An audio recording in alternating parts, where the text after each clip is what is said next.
नमस्कार।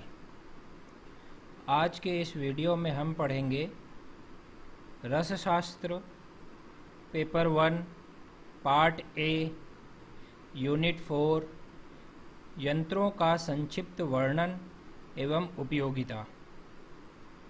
जो टॉपिक्स आज हम कवर करने वाले हैं वो हैं उलूखल यंत्र, खल्व यंत्र, कच्छप यंत्र, डमरू यंत्र, विद्याधर यंत्र, ऊर्ध्वपातन, अधःपातन, तिर्यकपातन यंत्र, जारणार्थ, तुला यंत्र, दोला यंत्र, पाताल यंत्र, पालिका यंत्र, बालुका यंत्र, भूधर यंत्र, स्थाली यंत्र और स्वेदन यंत्र। और जो हमें बातें ध्यान रखनी हैं वो है शास्त्रानुसार यंत्रों का परिमाण एवं उनके उपयोग। उलूखल यंत्र। उलूखल यंत्र दरअसल ये इमाम दस्ता या खलबट्टा ही होता है, लोहे का बना हुआ होता है और चिकना होता है। इसका जो परिमाण हमारे शास्त्रों में बताया गया है वो है 16 अंगुल ऊंचा, 10 अंगुल गोल व्यास, 13 अंगुल गहरा, और जो इसका मूसल होता है जिसे हाथ में पकड़ के कूटा जाता है उसकी लंबाई 20 अंगुल बताई गई है। अभी जो फार्मेसीज़ हैं उसमें पाउंडिंग मशीन नाम से ऑटोमेटिक उलूखल यंत्र और उसका प्रयोग किया जाता है। उलूखल यंत्र का जो उपयोग है, जो कठिन रस औषधियाँ हैं या कास्ट औषधियाँ हैं जो बड़े साइज़ के हैं उनको कूट कर छोटे साइज़ का किया जाता है। खल्व यंत्र। खल्व यंत्र 3 प्रकार के बताए गए हैं। पहला अर्धचंद्राकृति खल्व, मीन्स आधे चंद्रमा के आकार का। दूसरा वर्तुल खल्व, वर्तुल यानी कि गोल गोल आकार का खरल। और तीसरा है तप्त खल्व, मीन्स ऐसा खरल जिसमें हम नीचे से हीट या ताप उसको दे रहे हैं, उसको तप्त खरल कहते हैं। खल्व यंत्र अन्य भेद से फिर से 3 प्रकार का बताया गया है, और ये है पाषाण खल्व, मीन्स पत्थर का बना हुआ। दूसरा है दारू खल्व, मीन्स लकड़ी का बना हुआ। और तीसरा है लौह खल्व, मीन्स लोहे का बना हुआ खरल। खल्व यंत्र का जो मुख्य काम है वो है औषधियों के गुण में वृद्धि करना। खरल की विशेषता रस रत्न समुच्चय में ये बताया गया है कि किस तरीके का खरल हमें लेना चाहिए, इस्तेमाल करना चाहिए, और उसके जो लक्षण बताए गए हैं, उसकी जो विशेषता बताई गई है वो है निरुद्गार, मीन्स उद्गार रहित।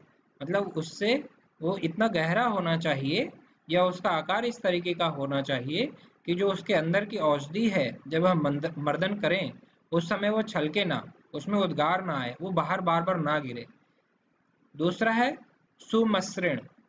इसका अर्थ होता है अच्छी तरीके से वो तराशा हुआ चिकना होना चाहिए, उपयुक्त होना चाहिए, और उसका जो मूसल है वो चिकना होना चाहिए।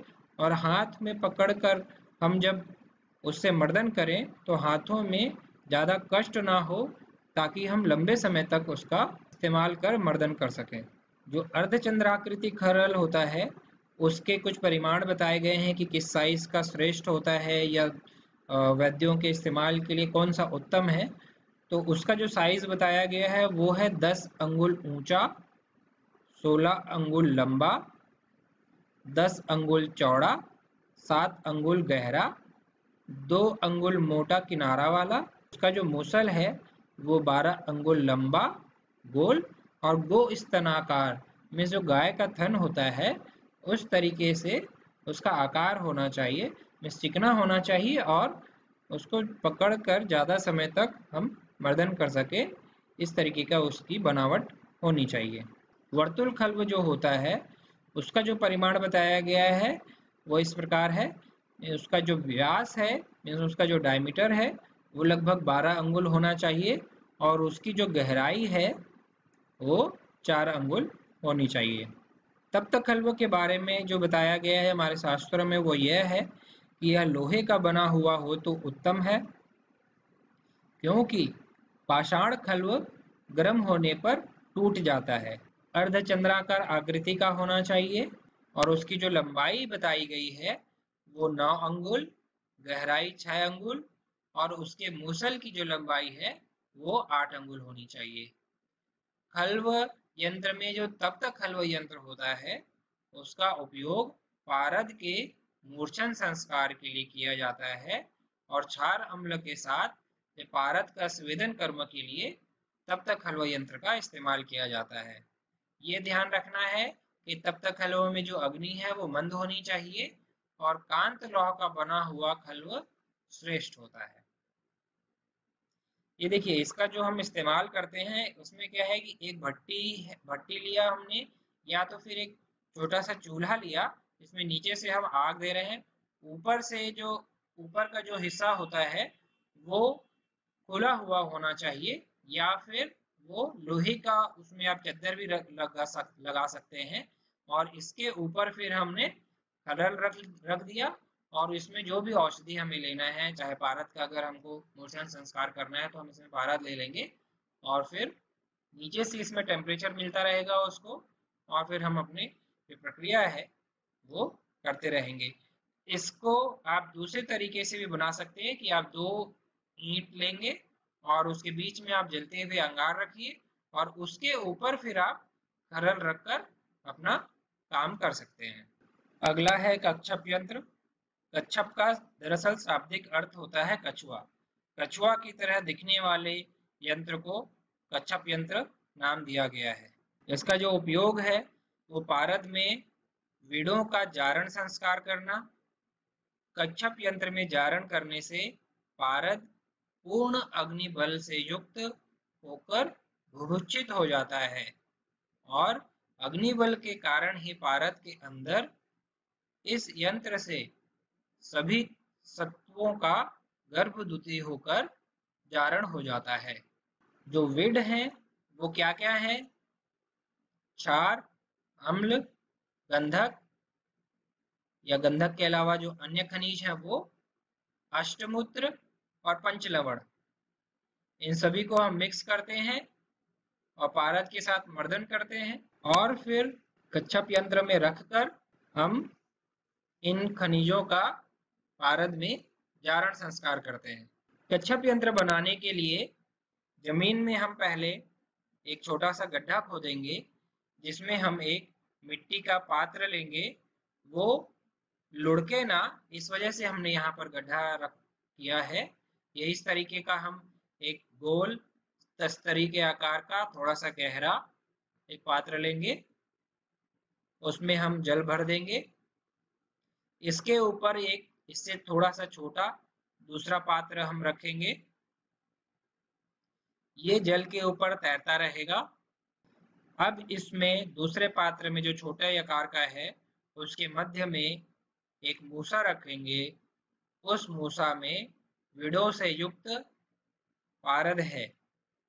ये देखिए इस तरीके से हमने अंदर में पहले इस मूसा के विड़ों से युक्त पारद भर दिया है जिसका हमें जारण करना है।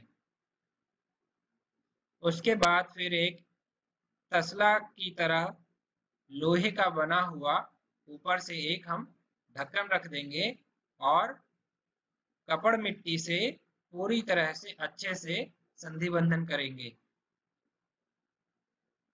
उसके बाद फिर हम कोयला अच्छे से जमा देंगे उसके ऊपर, पूरी तरह से उसको ढक देंगे और फिर अग्नि देंगे।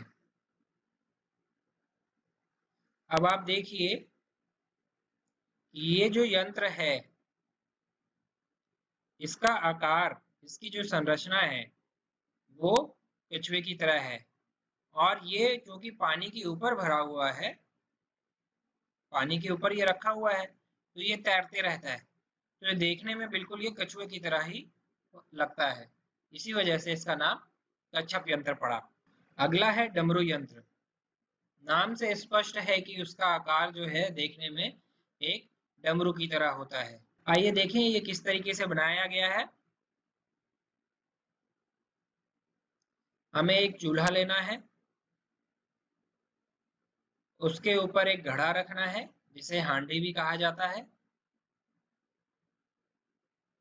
इस घड़े में हम औषधियों के साथ मर्दित पारद रखेंगे। उसके ऊपर इस घड़े से थोड़े से बड़े आकार का घड़ा उल्टा रखेंगे, औंधा। हमने बड़ा घड़ा इसलिए लिया है ताकि जो ऊपर वाला जो घड़ा है उसका मुंह नीचे वाले जो घड़े है उसके मुंह को पूरी तरह से वो ढक ले और बीच में ज्यादा गैप ना हो। अब दोनों के मुंह में हम कपड़ मिट्टी से संधि बंधन अच्छी तरह से करके सुखा लेंगे। उसके बाद फिर चूल्हे में हम अग्नि अग्नि देंगे। अब आप इसका आकार देख सकते हैं, ये इस डमरू की तरह दिखता है, इसी वजह से इसका नाम डमरू यंत्र पड़ा। इसमें जो ध्यान रखने वाली बात है वो यह है कि हमें इसमें मंदाग्नि में पाक करना है और जो घड़ा है, नीचे वाला घड़ा हमें छोटा लेना है, ऊपर का घड़ा हमें बड़ा लेना है। आप चाहें तो एक आकार का भी घड़ा ले सकते हैं, बस इसमें ध्यान ये रखना है कि ये दोनों के बीच का जो हिस्सा है, जो इनका मुंह है, वो पूरी तरह से एक दूसरे को कवर कर ले और संधि बंधन अच्छी तरीके से किया जा सके। डमरू यंत्र का उपयोग पारद भस्म निर्माण में किया जाता है। हिंगुलोत्थ पारद प्राप्ति के लिए, मीन्स हिंगुल से अगर हमें पारद की प्राप्ति करना है तो उसके लिए हम डमरू यंत्र का इस्तेमाल करते हैं। पारद के ऊर्ध्वपातन के लिए और रस बंधन के लिए डमरू यंत्र का इस्तेमाल किया जाता है। अब ये जो डमरू यंत्र में जब हम अग्नि देते हैं नीचे से, तो जो पारद है वो धीरे धीरे करके उड़कर ऊपर के घड़े में ये इस तरीके से उसके अंदर में एकत्रित हो जाता है। अगला है विद्याधर यंत्र। हमने ये जो देखा है डमरू यंत्र, इसी की तरह ही ये होता है। अंतर क्या है, आइए देखिए। हमने पहले एक चूल्हा लिया। ये जो चूल्हा है इसका 4 मुंह होना चाहिए। 4 मुंह का मतलब है चारों तरफ से हम अग्नि दे सकें। अब इसमें हमने एक हांडी रखा जिसमें औषधियों से मर्दित पारा हो। इसके ऊपर हमने दूसरा घड़ा रखा और वो दोनों का मुख संपुट करके हमने कपड़ मिट्टी से अच्छे से संधि बंधन कर दिया। उसके बाद फिर हमें चारों मुख से चूल्हे के अग्नि देनी है, चारों दिशाओं से। ये चारों दिशा से देने का जो उद्देश्य है वो ये है कि इसमें हमें दृढ़ अग्नि पाक करना है। चारों दिशाओं से लकड़ी डाल के अगर हम अग्नि देते हैं तो बहुत तीव्र अग्नि से मिलेगी। और इसका जो उपयोग किया जाता है वो हिंगुल से पारद निष्कासन के लिए किया जाता है।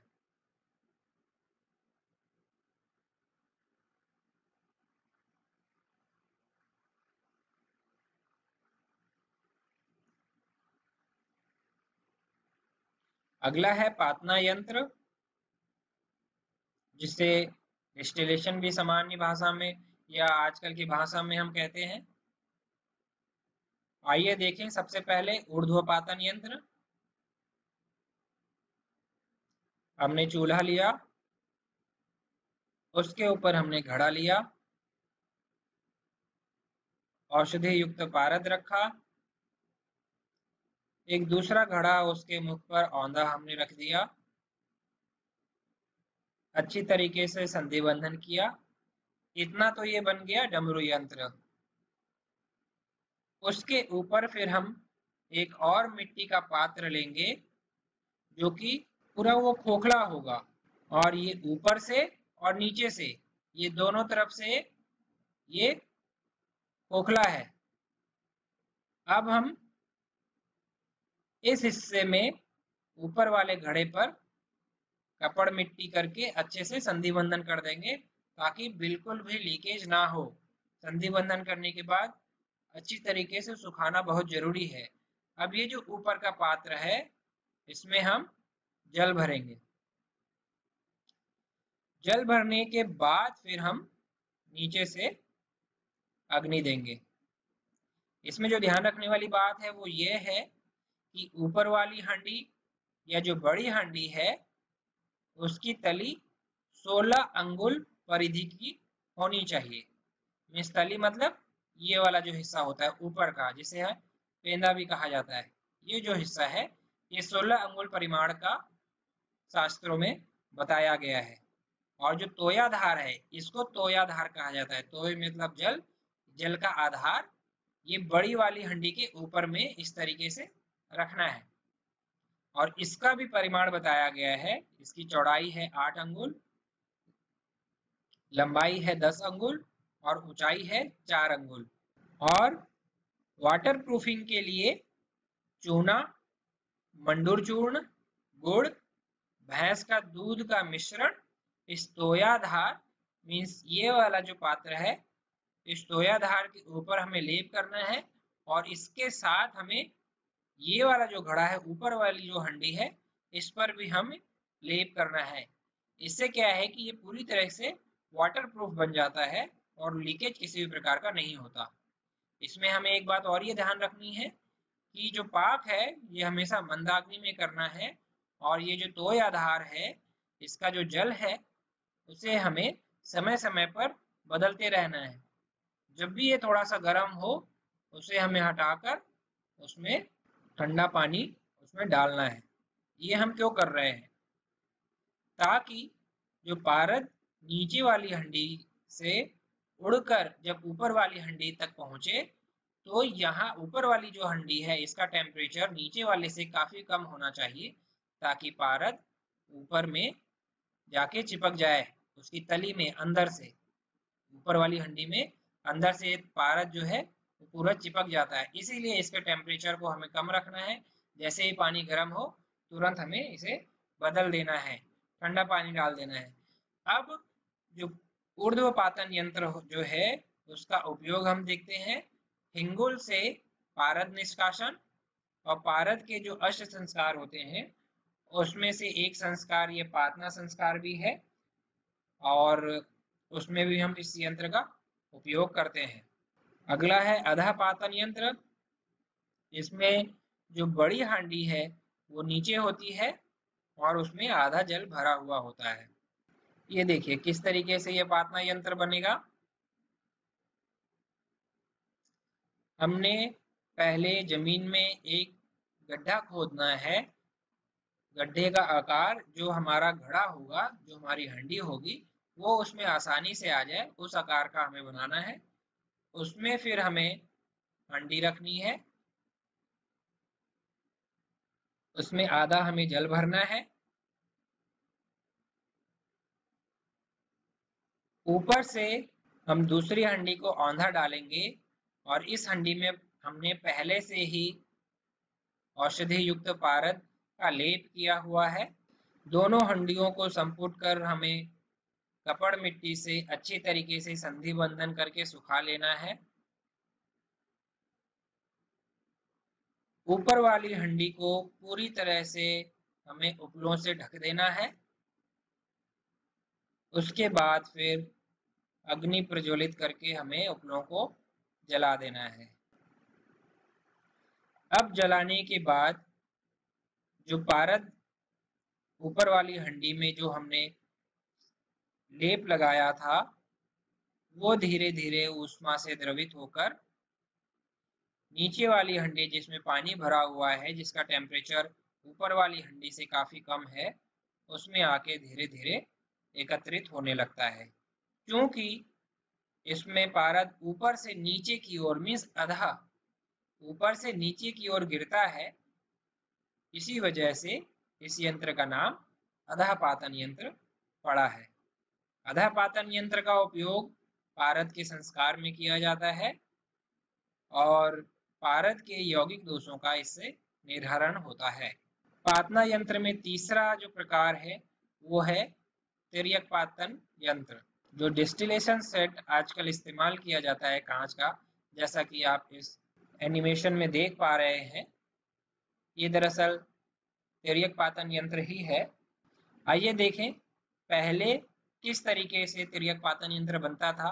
इसका इस्तेमाल आज भी हो रहा है उसी शास्त्रोक्त तरीके से, उसी प्राचीन विधि से, उसी तरीके से घटका या घड़ा या हंडी का उपयोग करते हुए। आइए देखें। सबसे पहले हमें एक चूल्हा लेना है, उसके ऊपर हम एक घड़ा लेंगे जिसमें एक छिद्र होगा। इस छिद्र का जो साइज है उसी साइज का हम पाइप भी लेंगे, ताकि जो औषधि युक्त पारद हम इस घड़े में लेंगे वो वाष्पीकृत होकर इस पाइप के सहारे वो बाहर निकल सके। दूसरा हम एक पात्र लेंगे जिसमें हम एक दूसरा घड़ा लेंगे जिसमें इसी तरीके से साइड में एक और छिद्र होगा। इन दोनों छिद्रों से होते हुए हमने एक पाइप डाला है, एक नलिका डाली है, और फिर इस छिद्र और पाइप के बीच का जो हिस्सा रह जाता है उसे हमें पूरी तरीके से बंद करना है। दोनों घड़ों के ऊपर हमने सराव या ढक्कन ढककर कपड़ मिट्टी का अच्छी तरीके से संधि बंधन करके उसको पूरी तरीके से सुखा लिया है। अब देखिए, दोनों घड़ों में जहां पर छिद्र था वो वाला हिस्सा जहां से हमने पाइप डाला है और जो ढक्कन ढका है पूरी तरीके से संधि बंधन करके उसको पैक कर लेना है। उसके बाद फिर जब ये सूख जाए तब इस पात्र में हमें जल लेना है। उसके बाद फिर चूल्हे में लकड़ी लगाकर हमें अग्नि प्रज्वलित करनी है। अब क्या होगा, जैसे ही अग्नि मिलेगी, जो पारद है वो पहले घड़े से नलिका के माध्यम से होते हुए दूसरा घड़ा जो कि जल से भरे हुए पात्र में रखा हुआ है, जल की वजह से उस घड़े का टेम्परेचर कम रहेगा, तो जो वाष्पीकृत होके पारद यहाँ से जाएगा वो कंडेंस होके ये वाले घड़े में एकत्रित हो जाएगा। ये देखिए इस तरीके से उसके अंदर में वो एकत्रित हो जाता है। ये देखिए आप फोटो, आजकल इस तरीके से ग्लास का डिस्टिलेशन सेट इस्तेमाल किया जाता है। इसके अलावा स्टील का इस्तेमाल होता है, लोहे का इस्तेमाल होता है। ये देखिए, ये पारद के संस्कार के लिए छोटा तिर्यक पातन यंत्र रेडीमेड आपको बना बनाया मिल जाएगा, और बड़ी फार्मेसीज में ये इस तरीके से बड़ा प्लांट तिर्यक पातन यंत्र का लगाया जाता है। तिर्यक पातन यंत्र का जो उपयोग है वो पारद संस्कार के लिए है। इससे पारद के यौगिक दोषों का निर्हरण होता है। अगला है जारणार्थ तुला यंत्र। नाम से ही स्पष्ट है कि इसका उपयोग जारण कर्म के लिए किया जाता है, और यह तुला यानी कि तराजू के सदृश दिखता है, इसी वजह से इसका नाम तुला यंत्र पड़ा। आइए समझें इसे कैसे बनाया जाता है। इसमें जो हमें आवश्यकता होगी वो होगी 2 नग वृंताक यानी लंबे बैगन के आकार का मूसा। उसके अलावा प्रादेश मात्र यानी एक बित्ता, एक हथेली के साइज की नलिका यानी पाइप। ये जो हमने मूसा लिया है उसमें ये जो नलिका है इसका जो डायमीटर होगा इसी के आकार का हमें इसमें छिद्र रखना है, ताकि ये नलिका इन दोनों मूसा में आसानी से फिट हो जाए। इस मूसा में यहाँ ऊपर से भी छिद्र है दोनों में, और इस छिद्र को बंद करने के लिए हमने ये मिट्टी का ही कॉर्क बनाया है। मूसाओं में एक में हमने अंदर में पारद भरा है और एक में हमने गंधक भरा है। ये दरअसल पारद में गंधक की जारण कर्म के लिए इस्तेमाल किया जाता है, इसी वजह से हमने उदाहरण के लिए भी गंधक और पारद का ही इस्तेमाल इसमें दिखाया है। पारद और गंधक भरने के बाद हमें उस मूसा को अच्छी तरीके से बंद कर देना है। उसके बाद फिर नलिका को भी हम दोनों छिद्र से प्रवेश कराकर इन दोनों मूसाओं को आपस में जोड़ देंगे, और इस हिस्से को भी अच्छे तरीके से मिट्टी से हमें संधिबंधन कर देना है। उसके बाद फिर हम इसे सूखने के लिए रख देंगे। सूख जाने के बाद एक हमें भट्टी लेनी है। इस भट्टी के ऊपर एक गहरा लोहे का बना हुआ पात्र लेना है जिसे हम बालू का यंत्र के रूप में परिवर्तित कर सकें। इसमें अब हमें अंदर में बालू या रेत भरनी है। अब इस रेत के बीच में हमने दोनों मूसाओं को जिसे हमने नलिका के माध्यम से एक दूसरे से जोड़ा है वो रख देंगे। उसके बाद फिर या भ्राष्टी में हम अग्नि प्रज्वलित करेंगे। अग्नि प्रज्वलित होने पर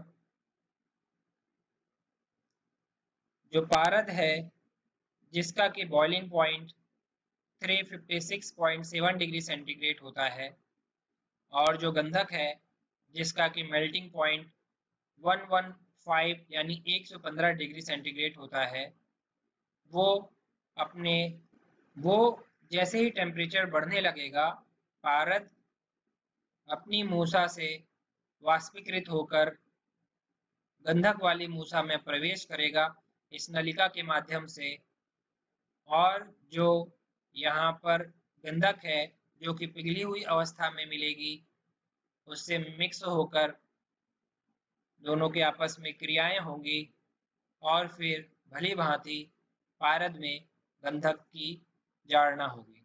जारणार्थ तुला यंत्र का उपयोग पारद में गंधक, हड़ताल, मनःशिला आदि का जारण करने के लिए किया जाता है। आप देख सकते हैं बिल्कुल ये तराजू की तरह दिखता है, इसी वजह से इसका नाम तुला यंत्र पड़ा। अगला है दोला यंत्र। हमें एक घड़ा लेना है जिसके कंठ भाग में दोनों तरफ एक एक छिद्र होंगे। एक छिद्र इस हिस्से में और दूसरा छिद्र इस हिस्से में। इस छिद्र से हमें एक लोहे की छड़ या रॉड प्रवेश करानी है, उस आकार का हमें छिद्र करना है। एक हम चूल्हा लेंगे, उसके ऊपर हमने ये छिद्र युक्त हांडी रखेंगे। इसके अंदर हमें लोहे की सलाखा प्रवेश कराना है। एक हम पोटली बनाएंगे। इस पोटली में हमने औषधि रखी है जिसका कि स्वेदन करना है इस दोला यंत्र में। एक रस्सी के माध्यम से हम इस पोटली को इस छड़ में बांधकर इस मटके में, इस हांडी में लटका देंगे। हमें ये ध्यान रखना है कि ये जो पोटली है वो हांडी के तली से कम 2 अंगुल ऊपर होनी चाहिए। हांडी में 3 भाग द्रव पदार्थ जो कि चाहे कांजी हो, औषधियों का क्वाथ हो या स्वरस हो, ये 3 भाग में हमें भरना है और फिर मंद अग्नि में हमें इसे पाक करना है।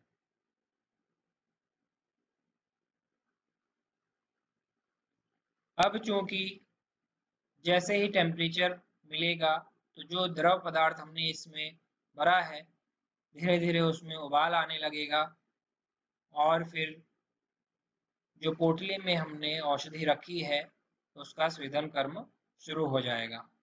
क्योंकि उबाल आने की वजह से वो द्रव हिलने लगता है और उसके हिलने की वजह से जो पोटली है वो भी आंदोलन करने लगती है या हिलने लगती है। इसी वजह से इसका नाम दोला यंत्र पड़ा। इसका उपयोग पारद का स्वेदन संस्कार करने के लिए किया जाता है और इसके अलावा विभिन्न द्रव्यों का शोधन किया जाता है। दोला यंत्र से द्रव्यों में मौजूद बहिर्मल शिथिल होकर बाहर निकल जाते हैं। अगला है पाताल यंत्र। समतल जमीन में हमें एक गड्ढा करना है जिसकी लंबाई, चौड़ाई और गहराई एक एक हस्त यानी एक हाथ के बराबर लगभग 1.5 फुट के आकार का होना चाहिए। इसी बड़े गड्ढे के अंदर हम एक कटोरी रखने के लिए छोटा सा गड्ढा बनाएंगे और ये जो छोटा गड्ढा है इसका आकार कटोरी के आकार का होना चाहिए और जो कटोरी का आकार है, हमें जितने परिमाण में द्रव्य की आवश्यकता है उस परिमाण की कटोरी लेना है और उसी कटोरी के परिमाण का, उसी कटोरी के नाप का हमें छोटा गड्ढा बनाना है। इस तरीके से हमने एक कटोरी रखा। अब हम एक छोटा घड़ा लेंगे। इस घड़े में हमें जिस द्रव्य से तेल निकालना है, दरअसल पताल यंत्र का जो उपयोग है वो तेल बनाने के लिए किया जाता है, स्वरस बनाने के लिए भी किया जाता है। जिन जिन औषधियों से आसानी से स्वरस नहीं निकलता, उससे स्वरस निकालने के लिए पताल यंत्र का इस्तेमाल किया जाता है। इस छोटे घड़े में हमने उदाहरण के लिए यहाँ पर भल्लातक रखा है। भल्लातक तेल इससे निकाला जाता है। ये हम पूरी तरीके से इस घड़े में भर देंगे। अब इस घड़े के मुख पर हम एक छिद्र युक्त कटोरी या आप यहाँ पर जाली भी ले सकते हैं, ये हम इस घड़े के मुख पर ढक देंगे इस तरीके से। उसके बाद फिर हम कपड़ मिट्टी से अच्छी तरीके से संधि बंधन करके इसको सुखा लेंगे।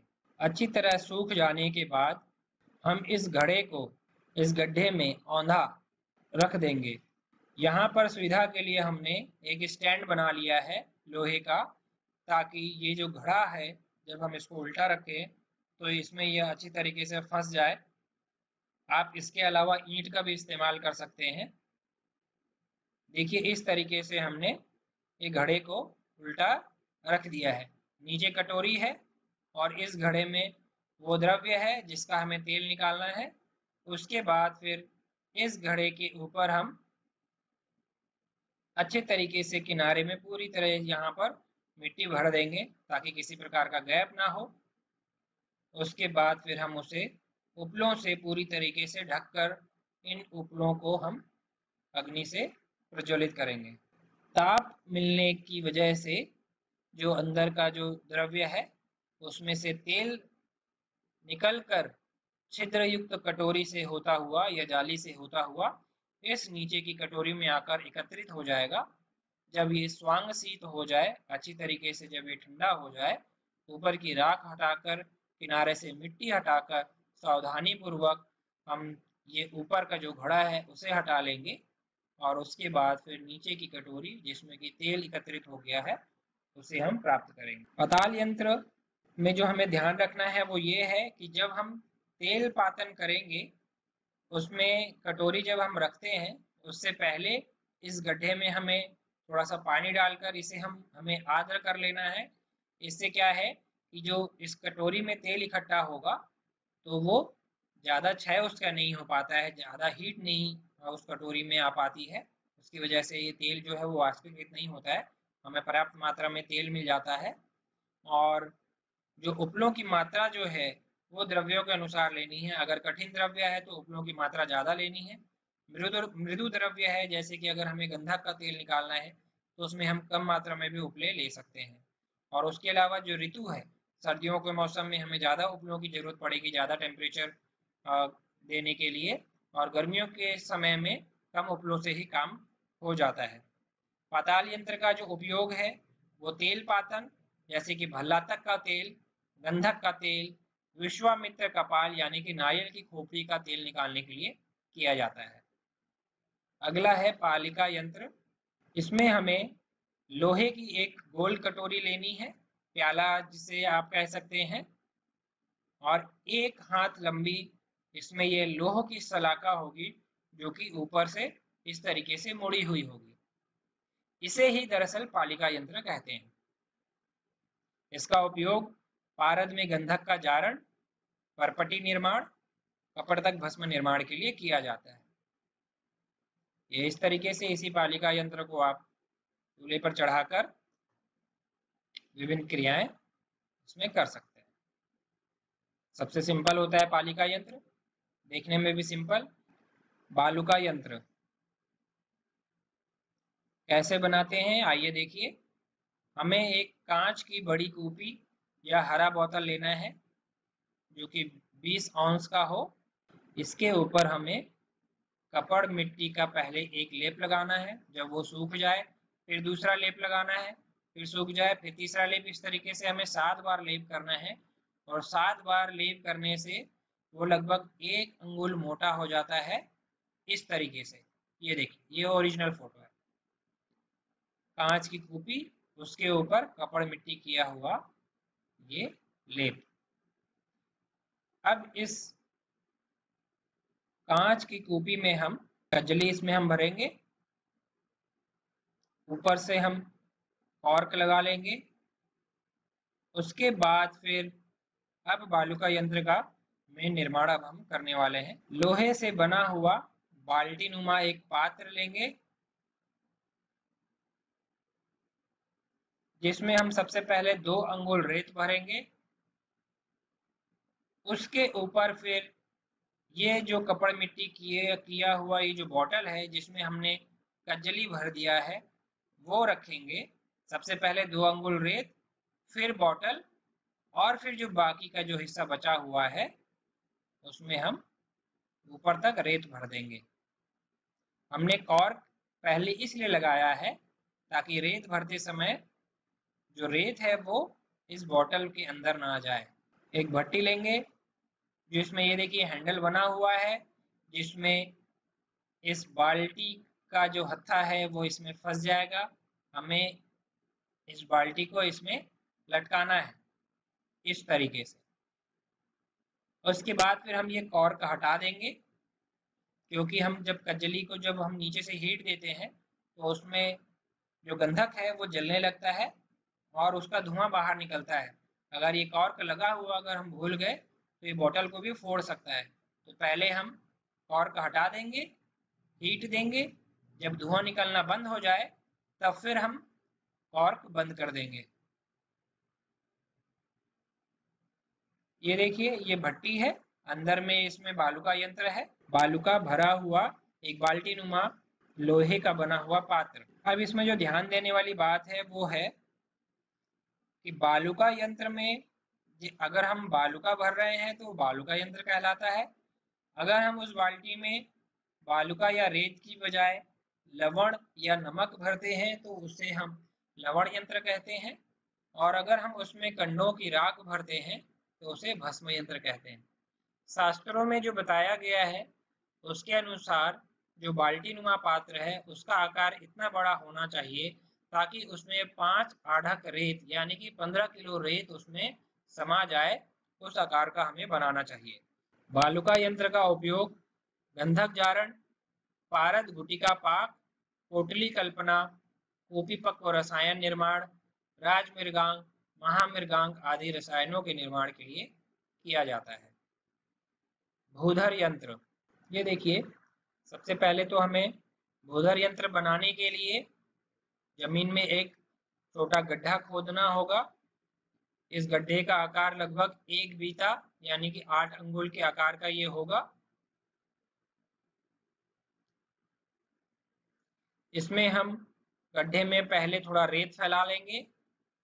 रेत फैलाने के बाद जो औषधि युक्त मूसा है